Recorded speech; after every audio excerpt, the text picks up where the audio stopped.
Nanawagan naman ng mga development workers sa susunod na administrasyon na ipahintod na ang umunoy pangabuso at harassment na kanilang nararanasan mula sa mga militar.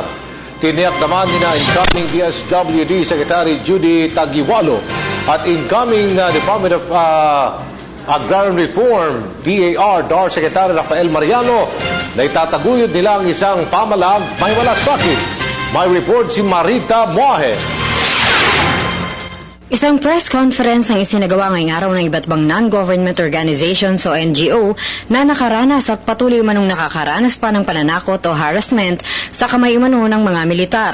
Ayon sa ASERT Socio-Economic Initiatives Network o ASENT na binubuo ng 17 grupo sa bansa, ilan sa kanilang mga humanitarian at development workers ang walang awang tinakot at pinatay sa bintang na sila umano ay mga pulahan. Iprinisenta ng grupo ang mga testimonya nila ukol sa mga naranasan nila ang karahasan. Kasama sa mga dumalo sa nasabing pagtitipon sina incoming Department of Social Welfare and Development Secretary Judy Taguiwalo at incoming Department of Agrarian Reform Secretary Kapaeng Mariano.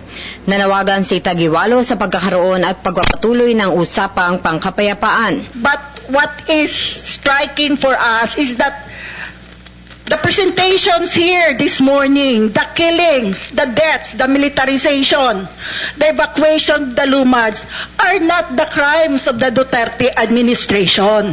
Kasabay nito ang pagsasabing magpapatupad ito ng isang gobyernong may malasakit. Samantala ayon naman kay Mariano, siya pa rin naman ang presidente ng anak pawis at patuloy man ninyang ipagtatanggol ang kapakanan ng mga magsasaka. Kaya po itigil ang iba't ibang anyo at kaso ng pagkikriminalisa sa mga magsasaka, sa ating mga katutubong mamamayan, lumad, at ating mga mamamayan sa kanayunan.